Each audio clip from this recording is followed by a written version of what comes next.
Welcome to the Disney Parks Podcast with your hosts, Tony Caselnova from DisneyByTheNumbers.com and Parkhopper John from WDWParkhoppers.com. Keep your hands, arms, feet, and legs inside the podcast at all times. And get ready for the Disney Parks Podcast.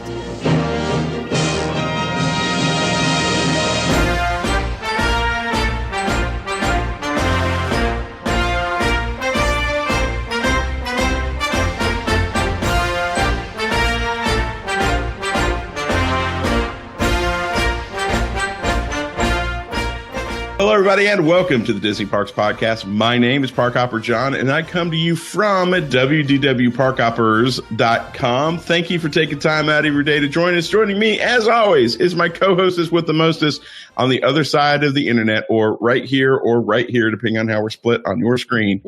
Right. Tony Caselnova from Disney by the Numbers. How you doing, pal?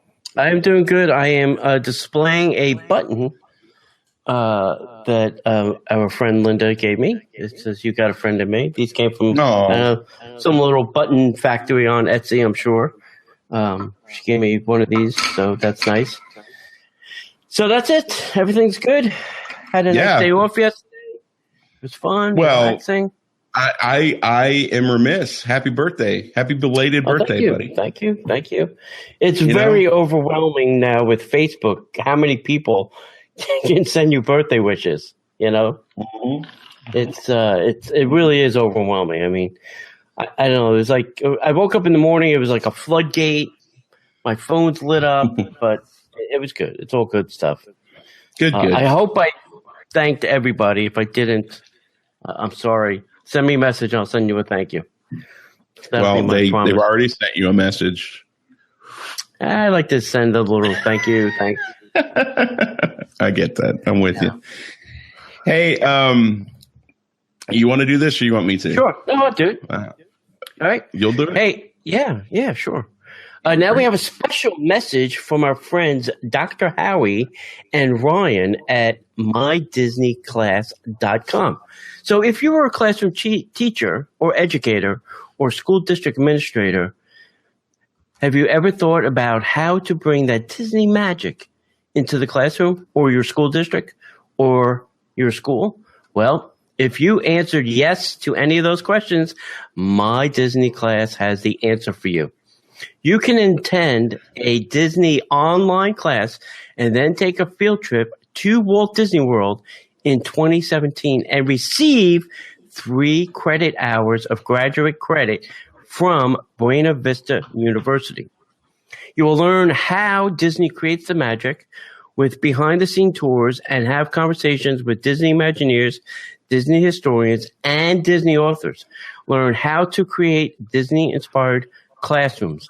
Some of the topics included are walking in Walt's footsteps. That is a great lesson. Disney's history investigation, designing a theme park attraction, hidden magic of Walt Disney World, This Fairy Tale Life, PBL, STEM, and Disney. I'm not sure what that is, but I'm sure if you're a teacher, you know what that means. Star Wars in the Classroom. Very interesting.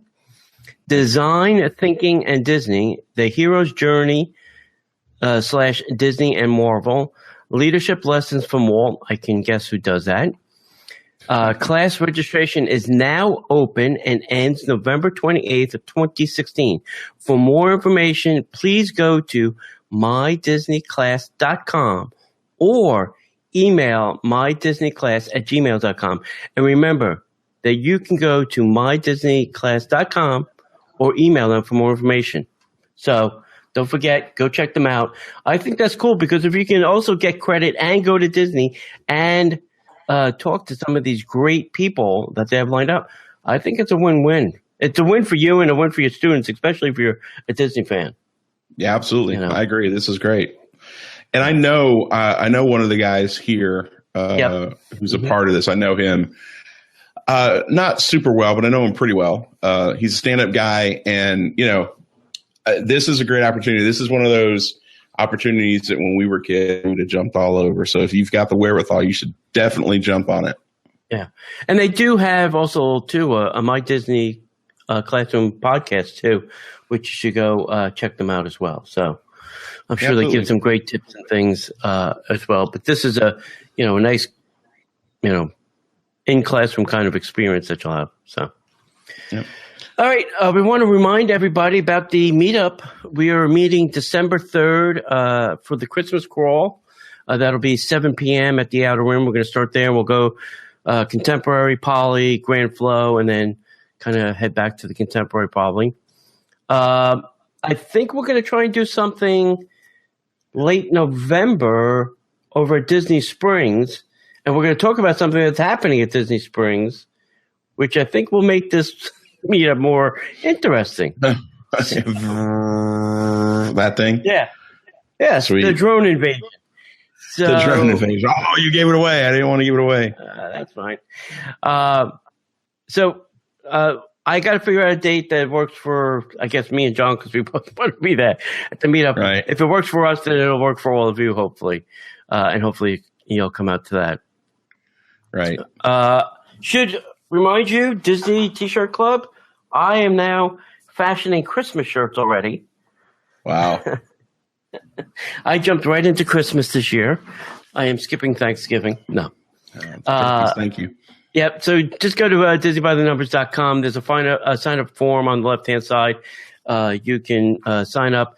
You only buy the shirts you want. It is not a blind box. It's not a monthly subscription. It's not any of those wacky things. We only want you to have the things that you want. And that's all you have to do that. Yep.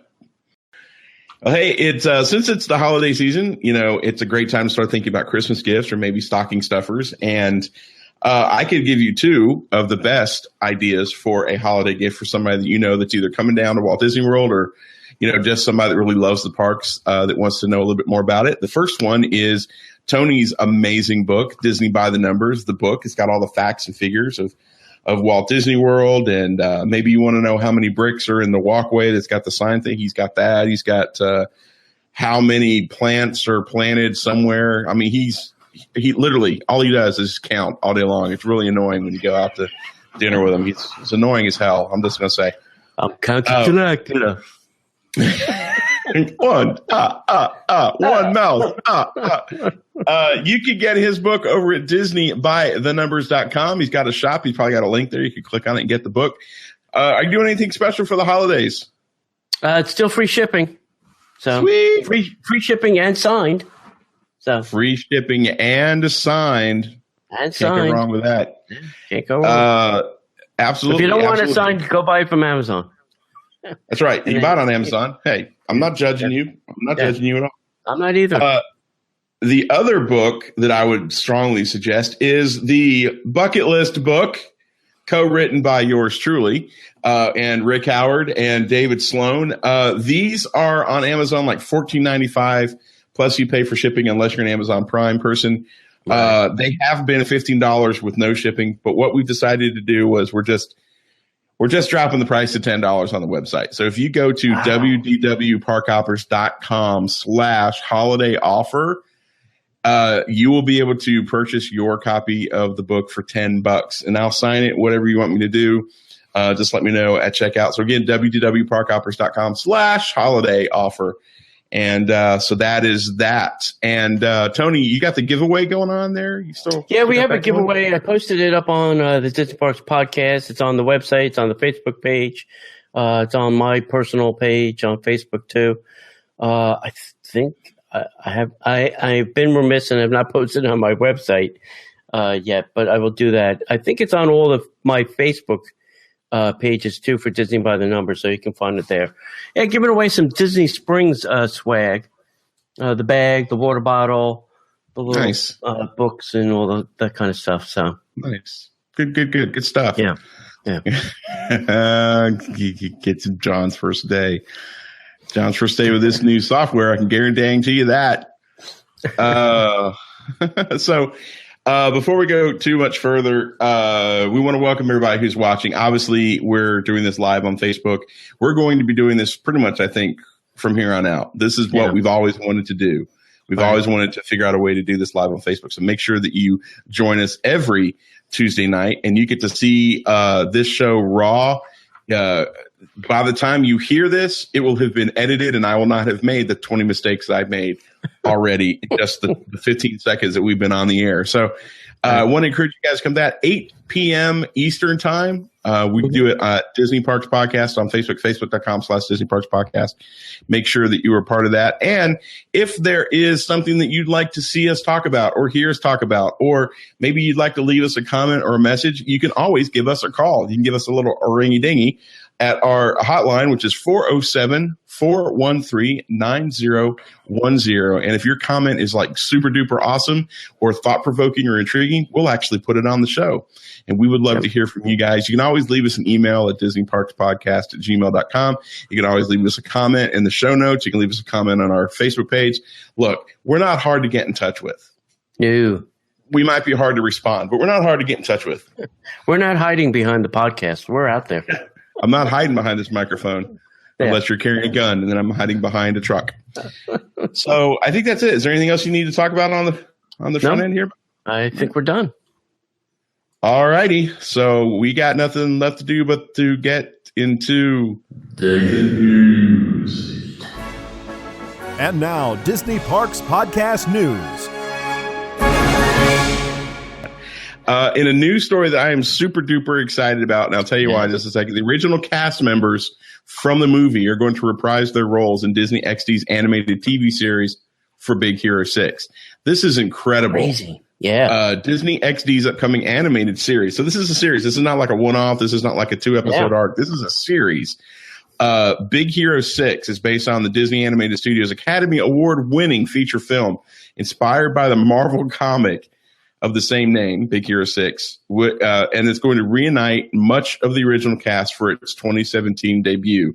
So coming back, Maya Rudolph is going to be Aunt Cass. Jamie Chung is going to be Go-Go. Scott Adsit is going to be the voice of Baymax. Alan Tudyk is going to be tech guru Alistair Cree.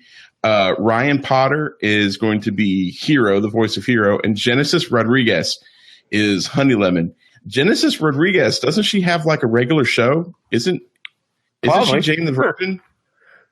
She's maybe. I see her name everywhere. So Genesis Rodriguez is going to be on the show. So filling out the rest of the cast is going to be David Shaughnessy as Heathcliff, the butler. And this is the part that blows my mind. It's the kicker. Marvel Comics legend Stan Lee is going to reprise his role as Fred's dad. So it's not going to be somebody that sounds like Stan Lee. It's going to be friggin' Stan Lee doing a TV show. Also joining the main voice cast is going to be Carrie Payton, who is in The Lion Guard as Wasabi. Brooks Whelan, who is on Saturday Night Live currently, is going to be Fred. Because TJ Miller is the voice of Fred. He ain't coming back to do a TV show, kids. He's doing like big movies and stuff. Right. So from the studio that created Frozen, Tangled, and Wreck-It Ralph, Big Hero 6 is the 45th animated feature in the Walt Disney Animated Studios, directed by Don Hall. All this extra stuff is so incredible to me that they've got the cast from the movie coming back to do a weekly show. And I'm sure it's not going to be like 22 episodes. I'm sure it's going to be, like a smaller episode arc. Well, let's hope not. Yeah, but it's amazing. That's cool. I'm so excited. Yeah. And I was kind of excited too. Yeah, I did like the movie a lot. I thought they were making a sequel too. Were they not? Oh yeah, it's coming. It's totally coming. So this will be a nice tie-in. Now the thing is when I saw artwork for this, I could have swore Hero's big brother was in the artwork, and I don't know if he's just going to be like a recurring memory role, like a flashback. Or he's actually part of the series, which would be really weird if he's part of it. I was going to say, I thought he died. Because spoilers. Every Disney film has got to have a death in it. That's right. Just the way they work.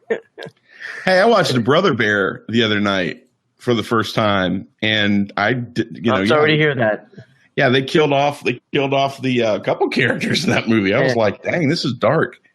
This is really dark. I mean, this is darker than Tarzan, and Tarzan is pretty dark.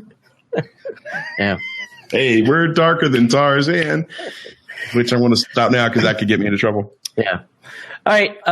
Hey, listen, if you're a Disney stockholder, good times for all of us because Disney, I think, needs a bigger bucket for their money they've been making at the box office. They've been killing it this year.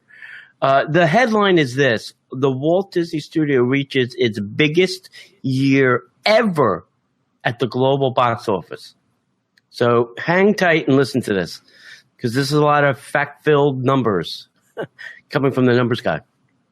The Walt Disney Studio has posted its biggest year ever at the box office with $5.851.4 million. I mean, that's a very exact number.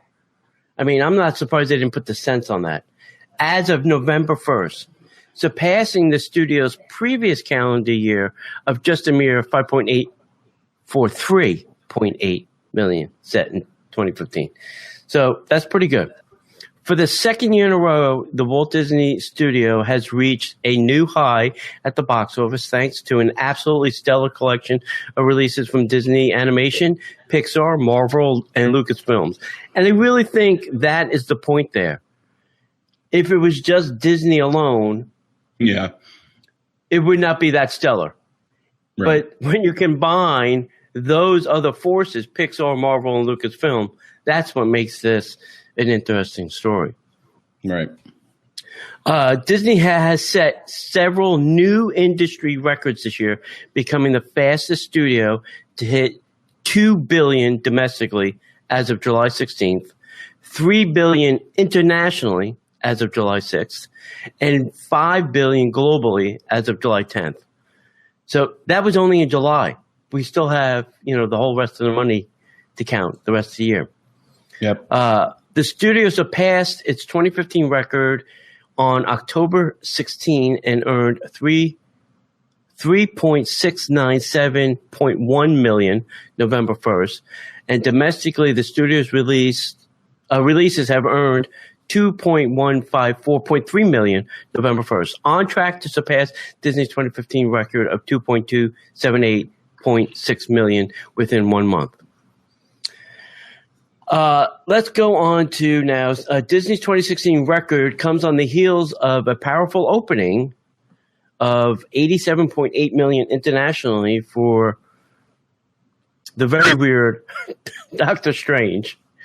I will say that's a little weird movie. I enjoyed it, but it's just a little weird.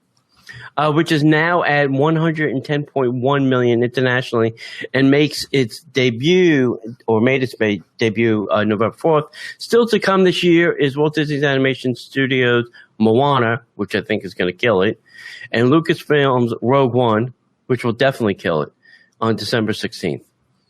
So now Disney holds the industry's top 4 global, top 3 international, top 2 domestic releases of 2016.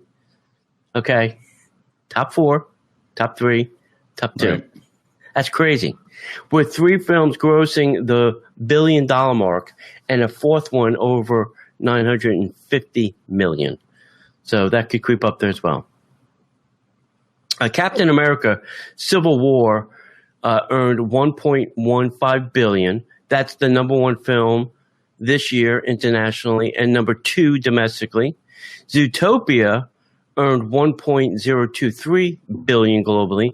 It's currently number 2 of the year internationally and globally.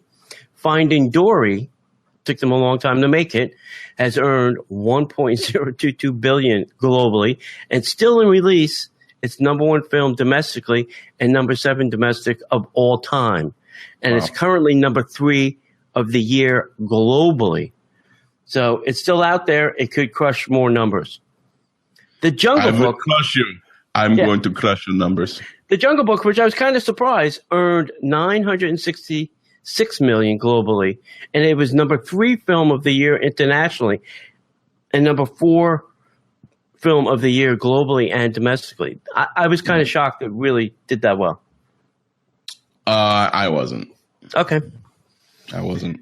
I'm shocked it did as well as it did, but I'm not shocked that it did super well. Yeah. I mean, you have to look at the cast and look at the technology and look at the story it told. So I think it was poised for success, but that's just me. And last but not least, Star Wars: The Force Awakens, which debuted on December of 2015, brought in $736.6 million of its $2.068 billion global total in 2016. Its 2016 box office alone would rank it among the top 10 films of the year, and it wasn't even released this year. Yeah. And it's still in the top 10.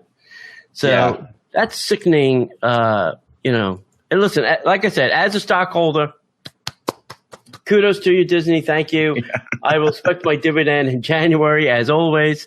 Right. As a moviegoer, I guess aghast. I mean, what do you say about those numbers? It's crazy how much money they're hauling in. Every time an executive walks in the doors of Disney, it's like cha-ching, cha-ching, cha-ching. Yeah. I had something else I was going to say, but I decided to just not go that way. Yeah. No, listen. Like I said, I think it's all that you know, the culmination and the synergy of all of those studios under one roof now. I don't know who else they could buy. Who do they buy? DreamWorks? Just for shits and giggles? Would Katzenberg, Spielberg, and Geffen give up? You know? I'm sure Jeffrey Katzenberg probably wouldn't, but then again, the old guard that he used to work under is not there anymore, so who knows? I doubt it. I doubt it. Why would Disney go for another animation service? DreamWorks is distributed through Disney. So I don't know. I don't know. I mean, that was the deal they had with Pixar, and then Pixar finally gave in. So maybe they're just wearing them down. Maybe. In their distribution deal, so that they'll just say, all right, fine. Maybe. You can have a piece of the pie now. Or the whole pie. The rock. There you go. Yeah. Anyway. If you are one of those people like me who have like a ton of extra Magic Bands lying around, or you're tired of the same old color of Magic Band, you need to visit our friends magicyourbands.com. We have a link on DisneyParksPodcast.com's website. If you click on that, you'll go directly to magicyourbands.com, and they've done something really great for our listeners. Not only are you going to find an incredible variety of pre-made Disney Magic Band covers for your Magic Bands, all sorts of designs, everything from Star Wars to Marvel to Disney to Pixar. They've also got other things like, you know, special events, weddings, birthdays. They've got kid themed. They've got holiday themed. They've got some incredible pre-designed Magic Band covers. You're also going to find that you can create your own covers. Maybe you've got some artwork or some pictures that you want to put on your Magic Band. They can do that for you. They've also got different types of sleeves that they could put on like iPhones and stuff like that. Not only are you going to find all that, but when you go to checkout and you put in Disney Parks Podcast, you're going to save 10% on your already incredibly, ridiculously inexpensive order. These guys are good people, high quality Magic Band covers. They last a long time. They really stick well. It's just quality stuff. And I love these people. They're awesome. So please go visit magicbands.com today. Okay, so let's talk about Christmas in Disneyland Paris, because you know that's what we do. We talk about Disneyland Paris. Christmas at Disneyland Paris. We've got a lot more information. So starting November 11th, Disneyland Paris turns to celebrate the arrival of Christmas, one of the most magical moments to enjoy at Disneyland. For 2 months, the guests are. This is from that French website, isn't it? Yes, it is. So they can't translate. Yeah. I'm reading it on the fly. Right. A guest will be able to immerse themselves in a world of magical festivities to have just an unforgettable experience. Among some of the festivities, Disneyland Park will. You're literally typing the sentence I'm reading. I'm trying to fix it. I'm trying to fix it. Don't help. Disneyland Park will move to the rhythm of the wonderful Disney Christmas parade. It'll have 2 new floats, which is exciting. The parades aren't usually very big. And from November 20th, Disneyland Paris will host a brand new heroine, Moana, from the Pacific Isles. So they're going to have Moana. I don't know when we're going to have her visit our lovely place here, but she's going to visit over there. I'm going to read this. This is funny. The now inevitable Disney Christmas parade that immerses visitors in the magic of the enchanted season. Oh, that's funny. Is set to make its comeback for 2 shows a day. The highly anticipated event at Disneyland Park has over 80 performers, including 20 Disney characters, and they are all ready to celebrate Christmas in the rules of art. Guys, we should put this on the website. We're trying to bring you news from Disneyland Paris. It's just not that really well translated. So they're going to be featuring Mickey, Minnie, Clarice, Daisy, and Clarabelle the cow, who joins this year's party. The big news of the year is 2 new floats are going to be a part of it. They're going to have a special design for Toy Factory, which we discover the 3 little pigs busy preparing their finest toys and getting them prepped for the Christmas rush, plus a new float, which is the Joy of the Snow, which is very popular in California, I understand, where you'll find Max, which is one of Mickey's nephews. No, that's Goofy's nephew, and Pluto in the company of some amazingly crazy snow people. This program will this float will also include snowball battles, sleds, and snowfall. Let's go with that. Very cool. There's going to be festival lighting all around Disneyland Resort, including in the parks. They'll have Mickey Christmas lights. They'll have a very special festive countdown on their Main Street USA area. The castle is going to light up, plunging guests into the magic of Christmas. Not to mention Santa, who will be surrounded with by Mickey and Minnie. The Christmas carols will sound daily. It sounds like they're going to just have a great time. They have a huge Christmas tree they're going to put in Town Square. And you know what? For the first time in forever. No, I'm just kidding. Queen Elsa. No, Princess. I can't remember. Anna and Elsa. Yeah. Queen Anna and Princess Elsa. No, I get that mixed up. Anna and Elsa. Queen Elsa. Let's go with Anna and Elsa. Okay. Yeah. And Princess Anna will bring back their show, Sing the Snow Queen, which starts on November 11th in the Chaparral Theater, which is in Frontierland at Disneyland Park. So they're going to have their loyal companions, Kristoff and Olaf. They're going to have a time to sing live on stage and going to invite the guests to participate. And it's going to be a lot of fun. And then don't forget the night extravaganza.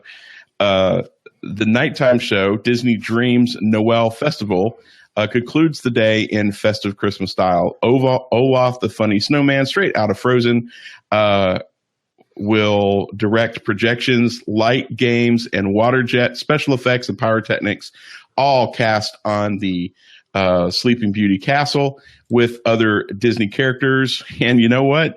We're going to be able to sing, and I'm quoting now, the interplanetary hit, Let It Go. How do they know that it's an interplanetary hit? I left it in there because I'm like, interplanetary? Where so make plans.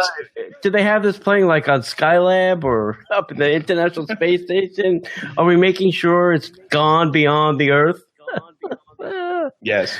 Only so you did plans now. That's right. So make plans now to attend the Festival of Christmas at Disneyland Paris this year. You will not regret it, and I probably butchered the snot out of that, but they do not speak English very well. So yeah, there we go. Well, English they don't speak. Yeah, see. Do not what they do. All right. Hey, if you like the show and you like what we do, you can help us by going to patreon.com/Disney Parks Podcast, and you can contribute whatever you think the show is worth, as little as $1 and as much as you want. And we have different gift levels where you'll get some gifts and things from us, depending on what you contribute. We want to thank our current contributors, David, Stacy, and Willie. We want to thank you very much for supporting the show. And every little bit helps to make the wheels go round here at the Disney Parks Podcast. We spoke about last week them not doing the Christmas parade taping the way they normally do. The parade thing is in Disneyland and only the shows are going to be here. So now they've announced that they're doing not only the show on Christmas Day, but they have 2 other shows on top of that they're putting out for the Christmas season. Yep. So this is, way more above and beyond what Disney normally gives us for Christmas. Besides the infomercial, we're going to actually get 2 shows. Now, I think they're going to be commercial oriented, but we'll have to see. All right, so Disney is going to kick off the holidays with 3 musical specials originating from Walt Disney World Resort in Florida and Disneyland Resort in California. The shows will be presented on Disney, ABC television group platforms, including ABC Television Network, the Disney Channel, ABC and Disney Channel apps, and VOD. So you can watch us any way you can. They're going to just put it out there for you to consume.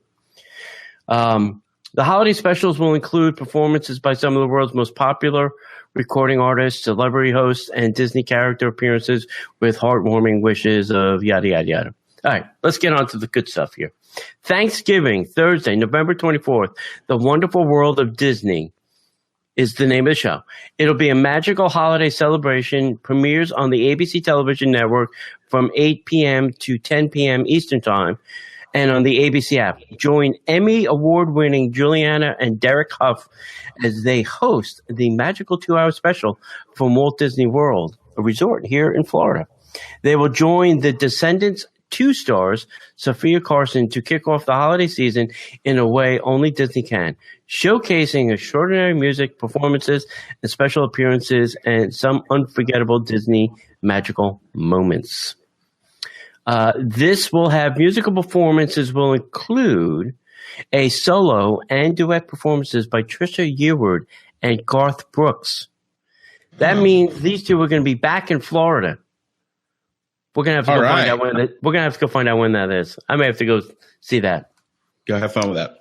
I'll go sit around for the taping of that. Kelly Clarkson performing Underneath the Tree, and additional performances will be announced in the coming weeks. All right.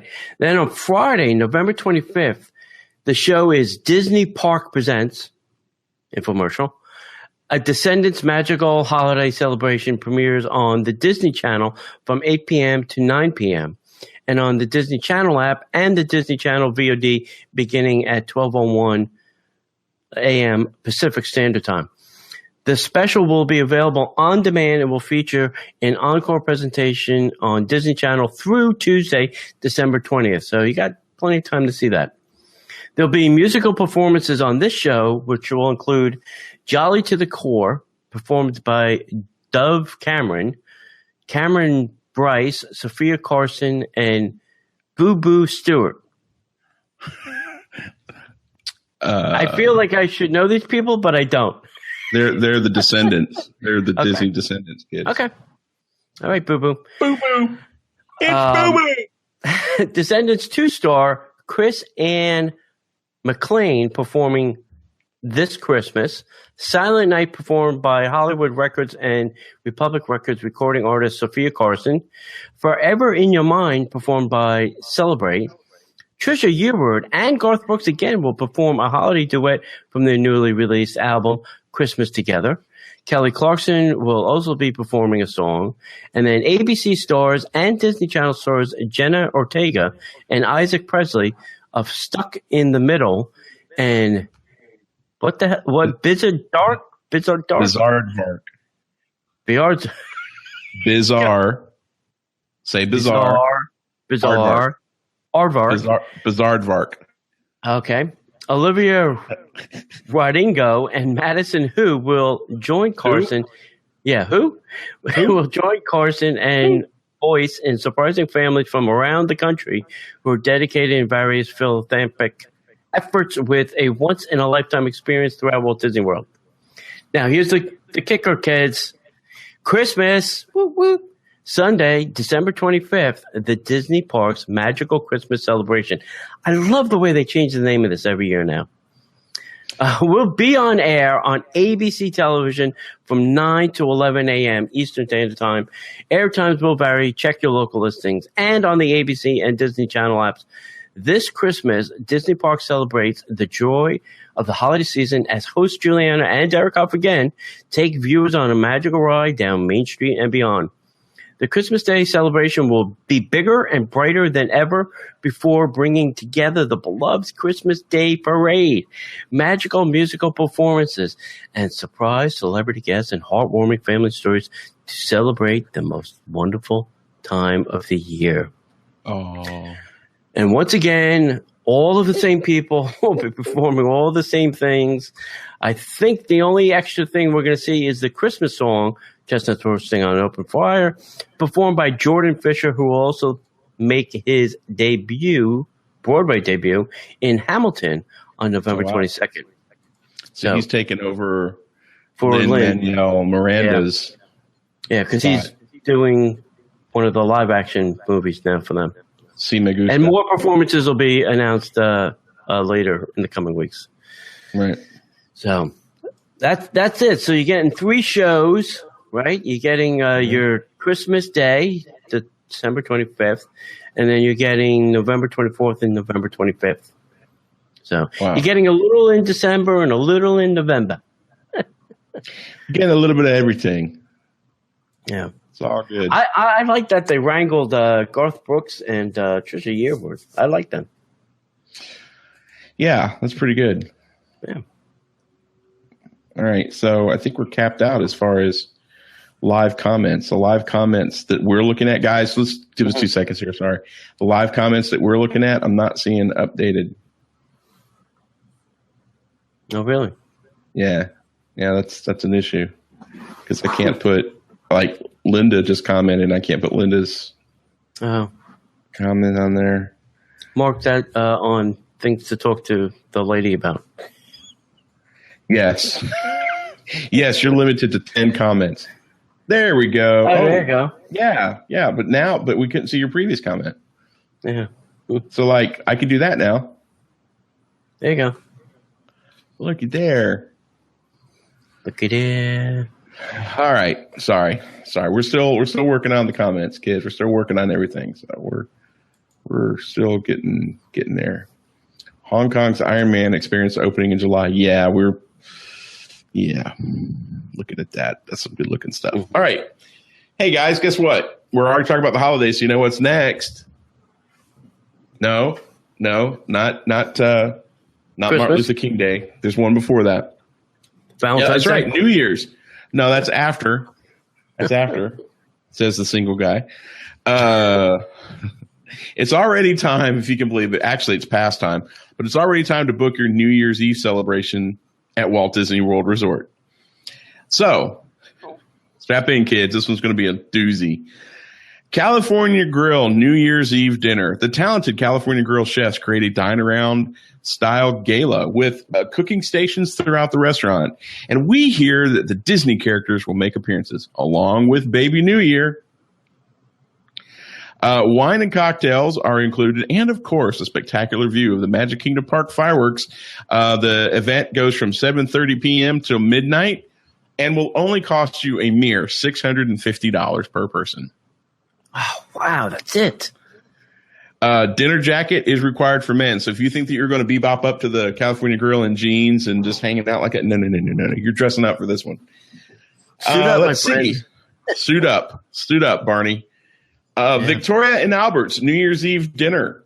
Enjoy a luxurious evening in the AAA 5 Diamond restaurant with gracious butler-style service, live harp music, and personalized menus to remember the special evening. Dinner is 10 courses. Count them 10, one per finger, unless you had a horrible accident and then you're going to have to use some toes. Including 8 savory courses and 2 desserts. Count them, 2 desserts. Including eclectic wines from around the world. Seating begins from 6 until 7:45, and Victoria and Albert's is only going to cost you a mere $600 per person. It's cheaper than the California Grill. Yeah. What the absolute hell? I just, it's because they don't, they're not doing the whole thing, not keeping the place going for the fireworks and stuff. So if that's not suiting you, how about we go over to the New Year's Eve at Epcot's World Showplace? This spacious World Showplace event pavilion opens for an all-you-care-to-eat extravaganza. Great photo ops with fun vignettes for posting, but no Disney characters. And Disney tunes make this a real family affair. Well, if there's no Disney characters, then it's not. So they're offering soups, salads, hearty dishes, and desserts. And the kids get their own station with favorites like mac and cheese, meatballs, chicken fritters, and more. Chicken fingers, I think they meant to say. Seatings are available from 3 to 9 p.m. and the cost is just $72.90 per adult, $44.38 for ages 3 to 11. Now, later that evening, get to head out to the promenade for fireworks over the World Showcase Lagoon to welcome in 2017. If that's not really scratching your itch. Yeah. You and about 100,000 of your closest friends. Exactly. Who've been in the theme park all day fighting to stay around that long, and they're mad because they don't get to sit in the center spot. Right. And they're cranky and tired. And smelly. I'm just saying, I know how I am when I go to the parks. I stink. So maybe that's not really scratching your itch. How about this? Monsieur Paul's New Year's Eve dinner. This sounds surprisingly good. The elegant upstairs dining room at the France Pavilion at Epcot will offer 6 seatings on New Year's Eve. 11:45 a.m., which seems a little early. Noon. Isn't that breakfast? 2:15. Yeah, well, it is. Noon, 2:15 p.m., 2:45 p.m., 5:45 p.m., and 6:15 p.m. A 4-course price-fixed menu of classical French cuisine reflects the traditions of Chef Paul Bocuse, one of the most famous chefs in France, for whom the restaurant is named. Cost is just a mere $110.81 per person. That's such a steal. Tell me about it. A special late night dinner with 2 seatings, 8:45 and 9:45 p.m., offers an enchanted French menu, including Paul Bocuse's famous soup aux truffles, which is truffle soup. Cost for that, a little bit more. It's $305.03 per person. I love the change on this one. Yeah. We'll serve you breakfast at $11:45 for $110, or we'll serve you truffles later in the evening for $300. You choose. Exactly. Well, if you don't like French food, okay, let me try this. How about La Hacienda de San Angel's New Year dinner? That sounds pretty good, right? This special evening at the Mexico Pavilion at Epcot's World Showcase starts at 9:30 p.m. and ends at 1 a.m. That's a better offer, and includes a 5-course price-fixed dinner, live music with a mariachi band, and a fabulous view of the Epcot Illuminations holiday show. Start the evening with a welcome margarita. Then try the tequila pairing with the appetizers. Wine is served with the main course, which is surf and turf, and a dessert liqueur offers a very sweet ending. And then there's no price on that. It's free. It's free. Tell them you heard it here first, kids. Okay, well, let's go back over to the Grand Floridian. Narcoossee's New Year's Eve dinner at Disney's Grand Flow Restaurant and Spa offers a generous 4-course menu offered with seatings between 5 and 5:45 p.m. A 5-course menu is offered with seatings from 8:30 to 9:25 p.m.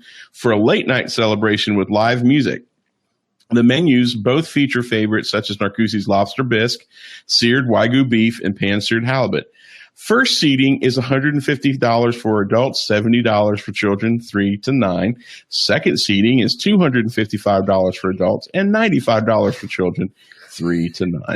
I love that they're going to serve you the same thing, but depending on what time you're going to eat it, we may have to charge you some more money. You are correct, sir. That is that's classic Disney. That's almost like Vegas. Vegas dining. Right. Yeah. Very interesting. Yeah, exactly. I'm agreeing with Kristen on this one. Bring on the Italian. Yeah, I hear you. They need to do more. Is that your family? Yes. Mm-hmm. Okay, good. Because she said, "Hi, Dad." And I'm like, oh, something I need to know. Got a little nervous in her. I don't know. Have you No. straight home? No, Homestead? Nope. All right.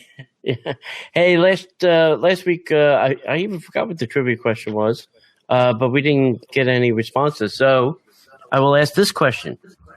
In what Disneyland attraction did you ride an Atommobile? Atom, A-T-O-M, mobile. Atommobile in Disneyland. What is and don't say Great Mr. Escape? No. It's not Stitch's Great Escape? It's not. It is not. You can email us the answer at Disney Parks Podcast or give us a call at 407-413-9010 with the correct answer. So go back to your Disneyland history and figure that one out. That's right. Google it. Yeah. Well, you probably could. Hey, we're going to talk about some Christmas stuff at Disneyland. They got a couple new things happening this year. It's the season for celebrations as the holidays at Disneyland Resort launch November 10th, inviting families and friends to make magical memories together. I think that's the marketing tag this year, right?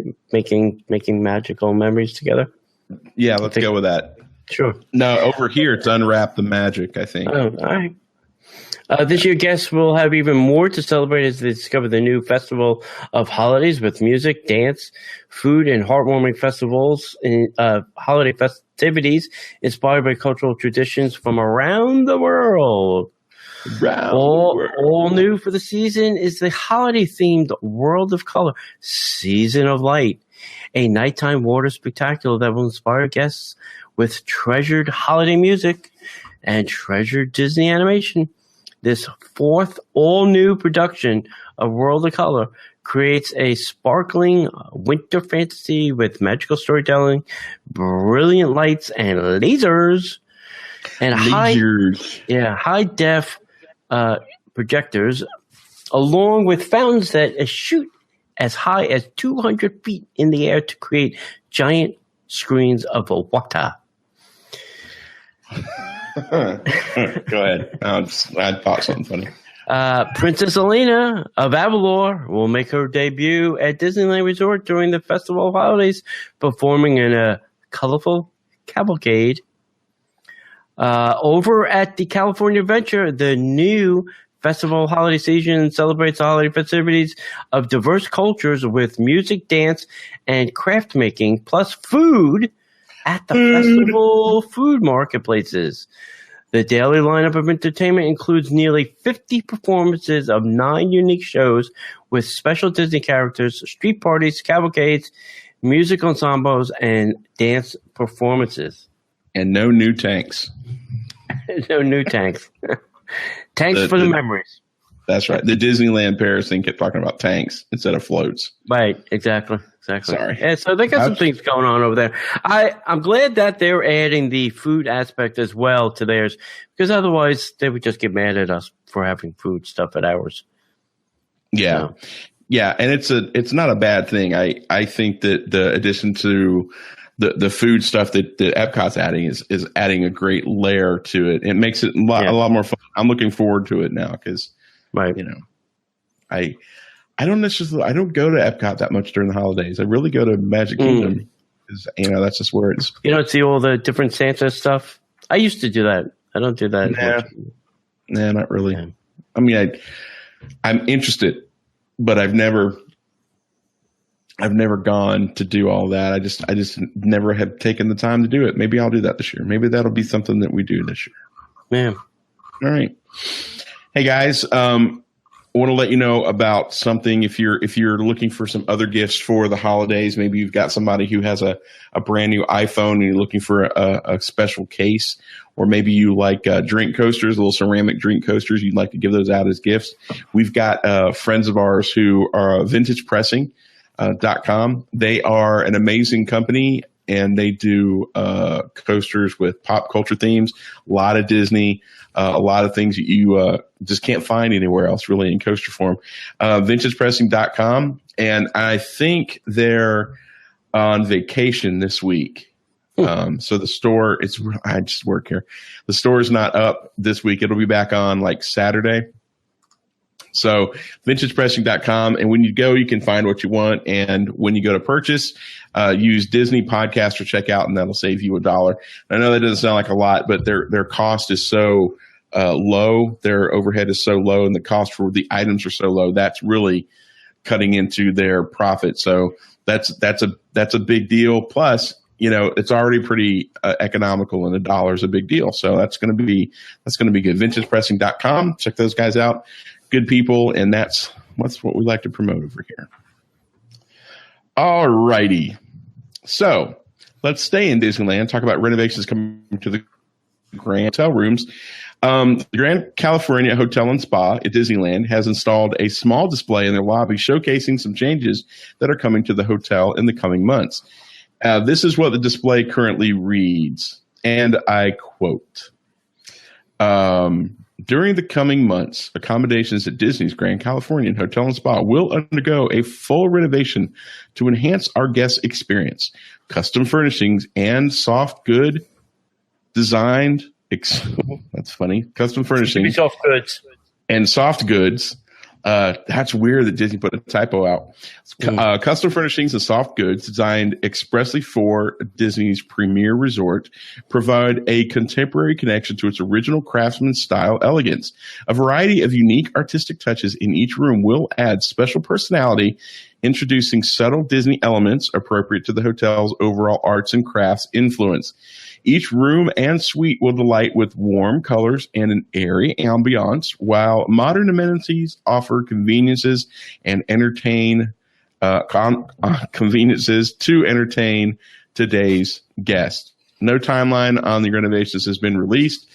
I don't remember the last time they did. Yeah, I can't remember the last time they've done it either. So it's probably been a long time since they've done a complete soft goods and hard goods reno over there. So, the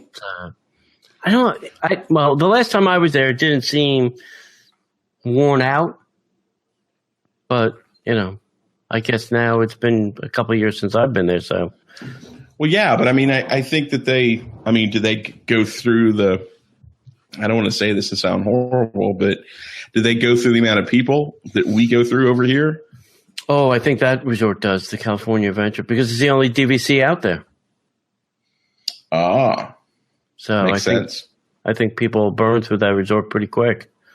Because if somebody like me who wants to stay at a DVC, I try and, I could stay at the Disneyland Hotel, but it actually costs me more points. If I stay at the DVC, it costs me my regular amount of DVC points. So it just makes sense to do that. So makes sense.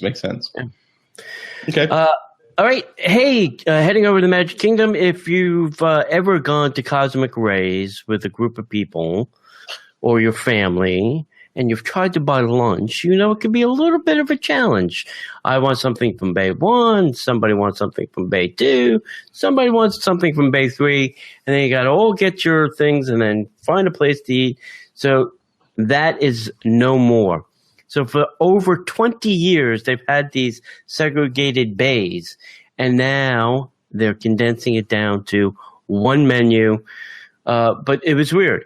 So what happened was in Bay 1 was closed, but if you went over to the other two bays, Bay 2 and Bay 3, they had identical menus at both places. So the smart thing would have just find the shortest line, get on there, order your food, and get out. Hopefully this change will stay in place through the holidays. I think they should do it during the holidays because that is when it's the largest pain in the neck. There's a lot of families in town. And I think I was telling John this week when we were kind of talking about this was usually at the holiday times they post a cast member by the seating area. So you can't go to the seating area unless you had food. So like your family couldn't go and reserve a seat, and then, somebody stood in line, the whole family had to stand in line, and then you had to go get, your seating area. They did have people kind of helping you find empty tables, which was a little bit helpful because let me tell you, the parks do get crowded at Christmas time. So I just hope that they stick with this one menu concept in all 3 bays. I just think it would make sense. Right. So yeah, I agree. I think I've often wondered how complex that whole system was, especially for families. I mean, big families over the holidays, that had to be a pain in the butt, especially during summer when it's so packed. I mean, I'm glad they made this change. This is a good change. Yep. Okay. We experienced not the AMC theater, but we went to a theater Tony and I did this weekend, and we experienced this very thing. AMC theaters at Disney Springs are going to start allowing guests to pre-select their seating. So all of the theaters in the AMC chain are going to start allowing guests to choose seating when you're buying tickets online and in person. So basically, when you go in and you purchase your tickets, you're going to be able to choose the seats that you want to sit in. The downside of that is when you go in and purchase your tickets, you're going to have to choose the seats that you sit in and sit in them. So no longer are you going to be able to just waltz in, buy a couple tickets, and then figure out where you're going to seat. You're going to have to make sit. You're going to have to make that decision on the front end. And we had a very interesting experience this weekend. Had a great time and went to go see the new Tom Cruise movie, and it's horrible, but that's another podcast. That's another podcast. But we got these 2 seats in the back of the theater, and like we walked in and there was 2 people sitting next to us. Like, oh, no. So we kind of spread out a little bit, and then like nobody in the theater. We were confused as how the whole system worked. So there's a lot of positive things about this, and there's a few negative things that are like. I like this because now I know I can buy my ticket online and show up as late as I want, and know that my seats are still there. Right. So that's what I like about it. And I usually go to the fork and screen only because that's where the reserved seating was. I rarely went to the other side because I didn't want to. I didn't want to, buy a ticket and then have a crappy seat in the front row or something. So this solves my problem. And if you want to show up when the previews are over, now you can do it because your seat will be there. Yeah, but David in the chat room makes a really good point.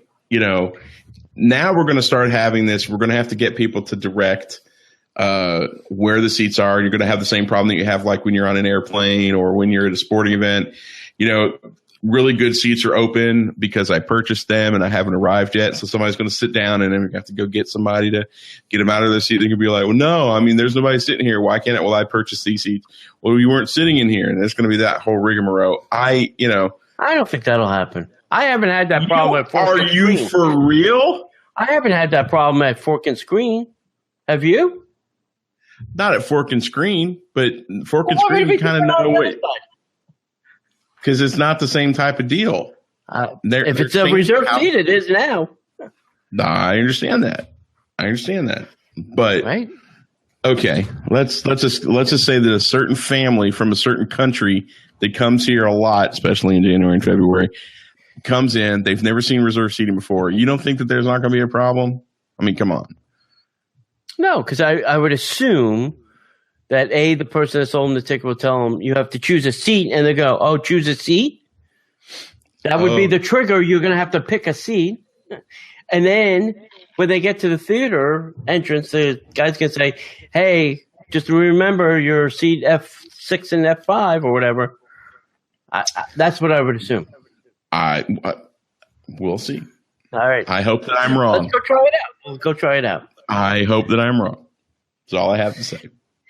All right. We hinted about something at Disney Springs that's happening this Christmas. The FAA has approved Disney's World nighttime show drones called Flixel.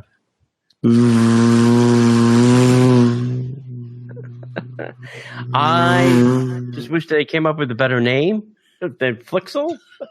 Dude, this is the same company that can't name a show anything other than what the show is. The Nighttime Fireworks Spectacular. And we have actual proof of this because Disney and D23 and every other Disney social media thing has put out video of, computer guy sitting at a thing, programming, and then, some drone things with lights flying around. So we know that this exists. We're not making this up. I'm not going to read the whole FAA permission slip. I think that's crazy. I'm just going to read Flixels are to accompany entertainment at the Walt Disney World Resort and Disneyland Resort, including during each resort's nightly fireworks spectaculars, deployed from a monitored platform designated as the launch land area in a restricted access area of each resort. Flixels will magically be incorporated into Disney story elements that engage and inspire children and their families. The Flixel fleet consists of 4, 6, or 8 propeller multicopters. Flixels operate within assigned sub-networks for communication to the ground and each other, where each sub-network comprises 5 multicopters. Each Flixel weighs less than 10 pounds, so when it hits you, it's really not that bad. It's not going to hurt too bad. It'll hurt a little bit. Right. Each multicopter includes a special effects element, an LED light, battery, and wireless signal receiver / radio. Flixels will fly slower than 6 knots ground speed during a short 5-minute airborne segment. All Flixel flights are restricted to an airspace no more than 600 feet in diameter, and Flixel's maximum flight level will be no higher than 150 feet AGL. I'm assuming that's something off the ground. Disney is also developing a related technology, drone projectors and screens, in August, and Disney was granted a patent for that, which will attach to the drones and project things on the ground. So when the show's over and everybody's like super excited, somebody's going to say, man, that Flixel fleet was on fleek. Yeah, come on. Give me a like for that. Come on. I'm just going to wait for when they all drop out of the sky and everybody takes them home as a souvenir. Because hey, everybody, they're not going to get them back. If they hit the ground, all's fair in love and war. If a Flixel hits you, ladies and gentlemen, you get to take that home. You heard it here first. Flixels are free. Every Flixel that hits you is free. Absolutely free. Or it's a lawsuit, Disney. Your choice. Right. And listen, great. I like that Disney embraces these new technologies and things. I like that they can take a step back and find different uses for these things, like magic bands and all this other stuff that they're doing. Listen, if it makes my Disney experience and my show a little bit better, have at it. If it's up to me, I'd say issue them all licenses. Fine. Let's have drones that deliver me drinks while I'm in the park. I'm down with that. Order it on my iPad. It finds me, and then it comes down and loads a drink. Fine. If it makes my experience better, have at it, Disney. Really, that's my opinion. Thank you. Yeah, exactly.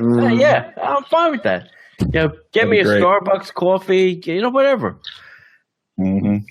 I can see delivering hot coffee around the park would be a real... Oh, yeah. I can just imagine that. You want to do what? You want to make coffee airborne? It'd only be funny if when they dropped it, it automatically played. That'd be awesome. That'd be so cool. I'm a nerd. That'd be funny as hell. All right. So, hey, guys, guess what? Disney's going to start tracking the custodial cast members. According to Sandra Perdicini of the Orlando Sentinel, starting in November, Walt Disney World will begin experimenting with a new cast member tracking system that will direct custodial workers to certain tasks around the park. The new system will be called Custodial of Tomorrow. And the test will start with 40 tomorrow. And the test is going to start with 40 cast members of the Magic Kingdom's Tomorrowland. As custodial cast members clock into their shifts, they will receive an iPhone that will track their whereabouts throughout the day. The phone will then direct the custodial cast members to full trash cans, dirty bathrooms, and other tasks which need to be completed. For Disney, this is an extremely efficient way to keep their parks clean, but the cast member unions aren't in favor of the new system, until Unite Here Local 362, the resort custodial union, states that the new system takes away the cast members' seniority because senior custodial cast members will no longer be able to choose their own assignments. The union also says that cleaning the bathroom or the garbage can is your assignment. I don't care how senior you are. Hang on. Let me get through the story and then I'll launch, and then we'll just lose all the people who are watching us. The union also says that the new system will create potential disciplinary action that will be taken if an iPhone is lost or broken. Well, no crap. So I should be able to lose, break, or take an iPhone home, and I shouldn't be drop it in a toilet. So potentially this new tracking system could help solve that problem. The question is now, does the system go too far in order to keep the parks clean? First of all, let's start off by saying that, which is it? Is it going to be an iPhone that says, hey, clean up herb aisle 9? Or is it going to be a clean up herb aisle 9? If this gets a cast member to clean this is the way I know. This is the way I remember the custodial system working. And if it's changed, which it probably has, then please comment. The way I thought it was each custodial cast member is assigned an area. Now, I thought it was either trash or bathrooms, one of the two. It could be sweeping and cleaning during that too. But they were assigned an area, and their duty was just to go around to those trash cans all day long and empty the trash. Now, Disney empties the trash out of the trash can where there's 1 cup in it or 5 million cups in it. That's just what they do. They take the bag out and they put a new bag in. Period, end of story. That's what they do. They keep going around. So I've never seen a full trash can. Very rarely. I've never seen really a dirty bathroom. Very rarely. On very, very super busy days, the bathrooms can get a little wet and sloshy on the floors, but that's to be expected. And it also depends on where the bathroom is. Sure. The one at the main entrance by Town Hall is always very busy and very floor wet. You know, you go to the one in Tony's restaurant and there's nobody in it, and the bathroom's really clean. So, it depends on where the bathroom, but I don't know. I don't see it as a problem, but maybe it really is, you know. Well, I don't think that it's, I'm not a part of a union, so please forgive me. And if you're part of a union, I don't mean this disrespectfully, but I think that it's really petty. Well, we're going to lose the senior custodial staff. We're going to be able to lose the ability to choose whether or not we want to take that job or not. Right. Okay, so your goal is to become a senior custodial staff member so you don't longer have to clean the toilets. Yeah, exactly. I guess that's what that is. Mm-hmm. I would, if you're a custodial staff member, you don't have to give your name, but tell us why this is an issue. You can email us. You can call our hotline. You don't have to give your name, but I would love to know why this is a big deal. Because I'm sure some of them are assigned just to sweep up trash and not get the trash can duty or the bathroom duty. Right. They just go around to keep the area tidy. Right. And then the flip side of it is, okay, great. We've got this iPhone now, but at the same time, it's like, how else are you getting this information? Is it a radio? So I guess iPhones are cheaper than radios. I don't know. Maybe for Disney they are. I guess. I don't know. I mean, why give them an iPhone? I would just give them like an iPod Touch. All they need to do is receive a message, not make a phone call, right? Just give them a pager. Yeah. Ding, bathroom 1. Ding, bathroom 2. Ding, trash can 2. Whatever. I just work here. Love to know what you guys think. I'm fascinated by this. What they should do is then put, little barcodes in the bathrooms and on the trash cans and make them scan it. So that this way they know that they were there. Otherwise, I could say, I cleaned I just emptied that and never go there. If it's too far away. That's what I would do if I was a lazy custodial person. Well, we're not saying that the custodial staff is lazy. But if you put a UPC code on it and they have to scan it, then you know they were there. And we have to be very cautious about that. We don't want to slander anybody. No, I'm not. Listen, I'm saying in all jobs there are worker bees and there are lazy people. That's in every job that must be done, there is an element of fun. That's right. All right. Hey, the Jingle Cruise is reopening at the Magic Kingdom for the Christmas season. Jingle Cruise. Jingle Cruise.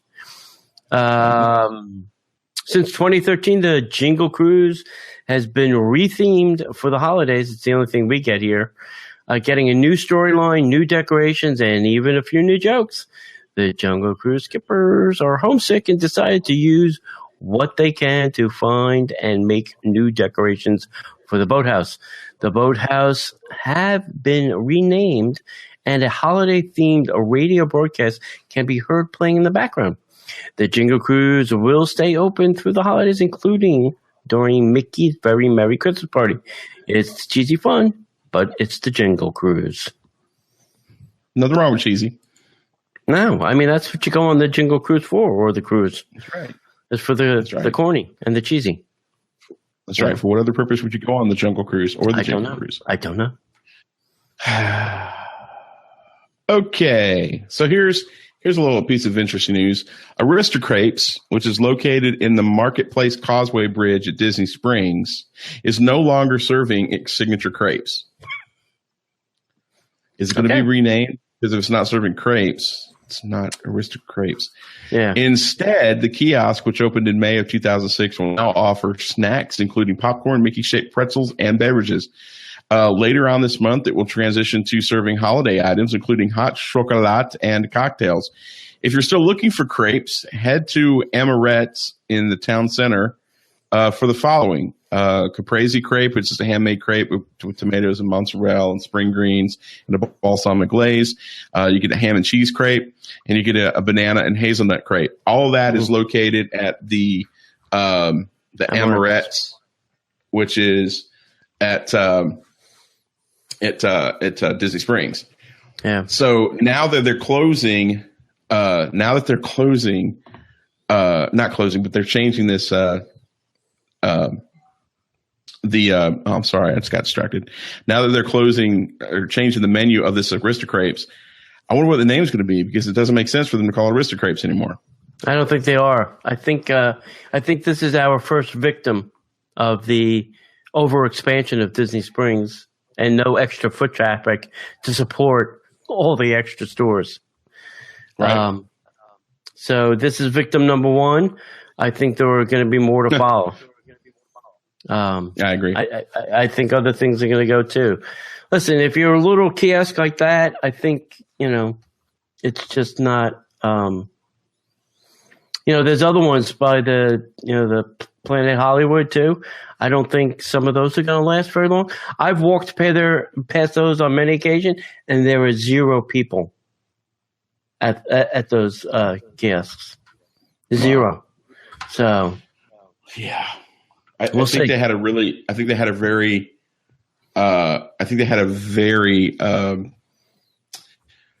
ambitious goal. That was what I was looking for. And unfortunately, it's just not bearing it out to where it's going to work. So yeah, you have to have something that is somewhat unique and different, that people want to go to that kiosk or hunt out that kiosk. I don't think crepes was the thing. We'll have to see if the sausage company stays too. I hope so. That place is thebomb.com.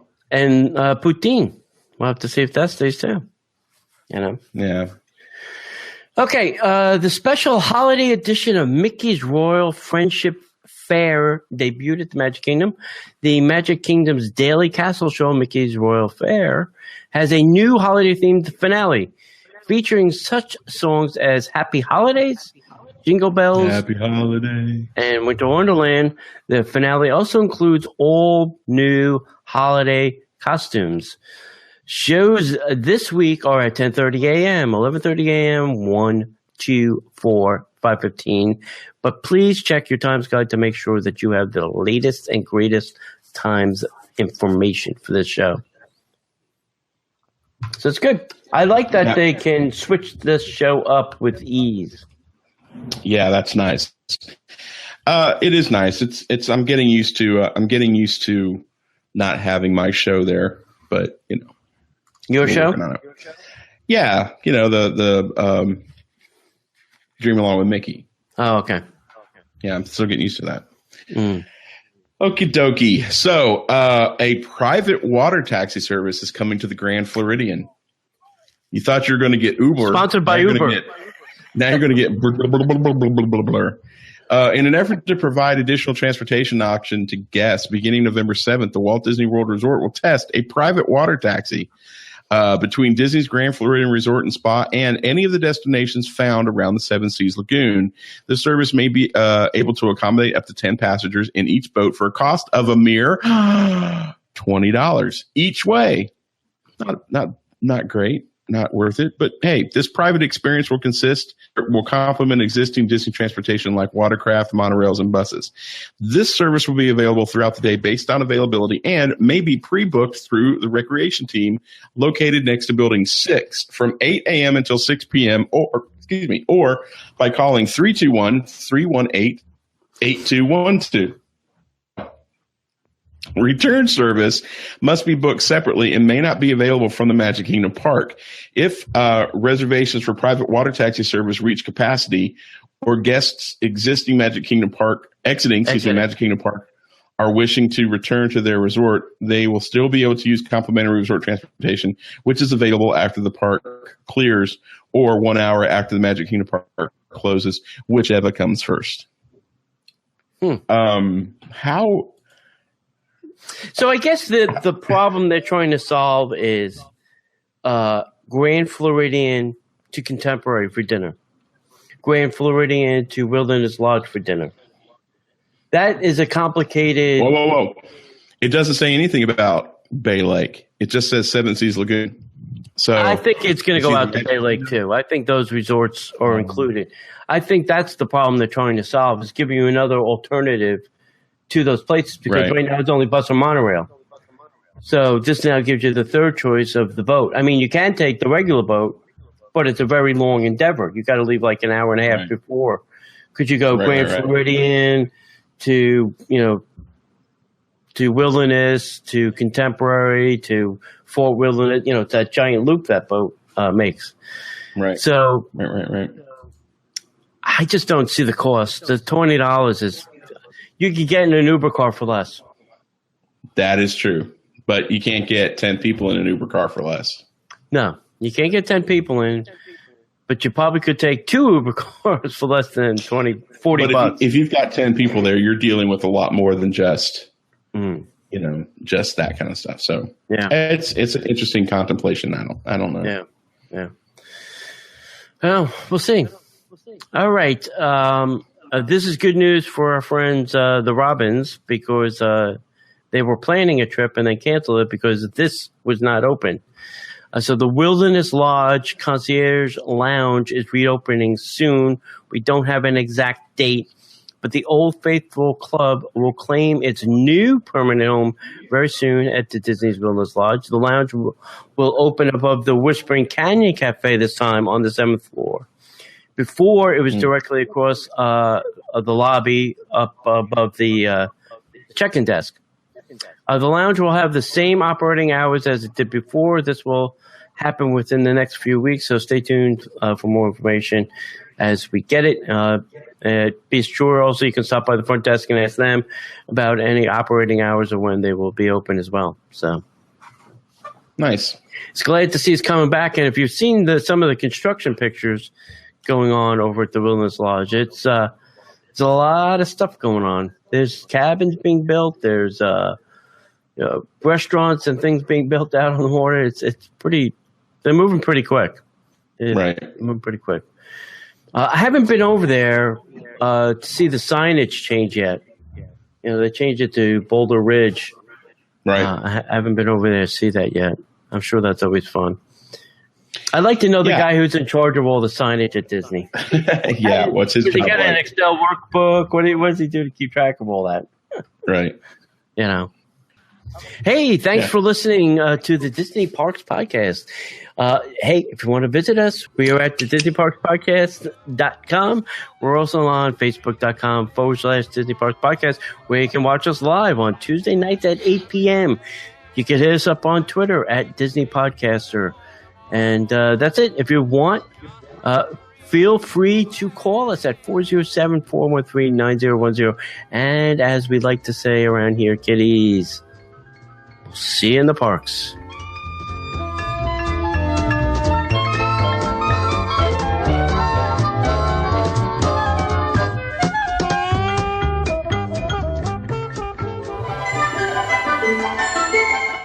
The Disney Parks Podcast is not affiliated with the Walt Disney Company. All Disney parks, attractions, lands, shows, event names, etc. are registered trademarks of the Walt Disney Company. Like a boat out of the blue, fate steps in and sees you through.